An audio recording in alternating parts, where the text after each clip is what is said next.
दरवर्षी कार्तिक महिन्याच्या कृष्ण पक्षातील अमावस्येला दिवाळीचा सण साजरा होतो। यावर्षी ऑक्टोबर 21 मंगळवारी दिवाळीचा सण साजरा केला जाईल। धनत्रयोदशीपासूनच याची सुरुवात झाली आहे।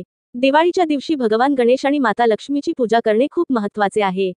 असे केल्याने व्यक्तीच्या जीवनात सुख, समृद्धी येते आणि धन धान्यात वाढ होते।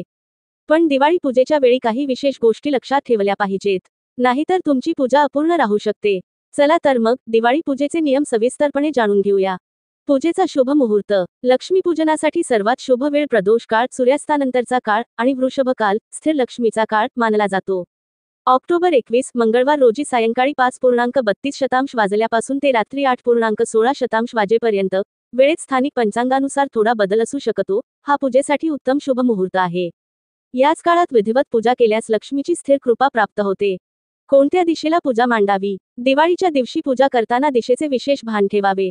असे मानले जाते की पूजा नेहमी उत्तर किंवा उत्तर पूर्व दिशेलाच करावी। संपूर्ण कुटुंबासोबत दिवाळीची पूजा केल्याने घरात सकारात्मक ऊर्जा राहते आणि सर्व सदस्यांवर माता लक्ष्मीची कृपा राहते। तसेच पूजा करताना या गोष्टीचीही काळजी घ्या की पूजा करणाऱ्या व्यक्तीचे तोंड उत्तर किंवा पूर्व दिशेला असावे। दिवाळी पूजेत दिवा कसा लावावा? असे मानले जाते की दिवाळीच्या दिवशी संपूर्ण कुटुंबासोबत पूजा करताना शुद्ध गाईच्या तुपाचा किंवा तेलाचा दिवा लावावा। तसेच कापरासोबत आरती करावी। असे केल्याने विशेष फळ मिळते। पूजेत देवी देवतांना फुले, हार, नैवेद्य इत्यादी अर्पण करणेही आवश्यक आहे। दिवाळी पूजेसाठी कोणत्या देवांची मूर्ती घ्यावी? दरवर्षी दिवाळी पूजेसाठी आपण लक्ष्मी आणि गणेश यांच्या मूर्ती विकत घेतो। त्यावेळी या गोष्टीची काळजी घ्यावी की मूर्ती मातीच्या असाव्यात आणि माता लक्ष्मी व गणेशजी यांच्या मूर्ती एकत्र जोडलेल्या नसाव्यात। लक्ष्मी गणेश यांच्या मूर्ती घेताना या गोष्टी लक्षात ठेवणे खूप महत्त्वाचे आहे। तसेच जुन्या मूर्ती वाहत्या पाण्यात विसर्जित कराव्यात।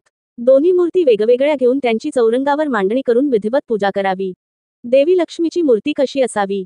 दिवाळीच्या दिवशी देवी लक्ष्मीची मूर्ती घेताना या गोष्टीची काळजी घ्यावी की देवी बसलेल्या स्थितीत असावी आणि तिच्या हातातून धन बरसताना दाखवले असावे। तसेच माता लक्ष्मीने लाल रंगाचे वस्त्र परिधान केलेले असावे आणि ती कमळाच्या आसनावर विराजमान असावी। अशा प्रकारची देवीची मूर्ती घरी आणणे खूप शुभ मानले जाते। लक्ष्मी पूजनात या गोष्टी लक्षात ठेवा। दिवाळीच्या दिवशी देवी लक्ष्मीची पूजा करताना उत्तर दिशेला दिवा लावणे शुभ मानले जाते। तसेच देवीच्या पूजनात श्रीयंत्र, कवडी आणि गोमती चक्र अवश्य ठेवावे। त्यानंतर प्रदोष काळात शुभ मुहूर्तावर विधी विधानाने माता लक्ष्मीची पूजा व आरती करावी।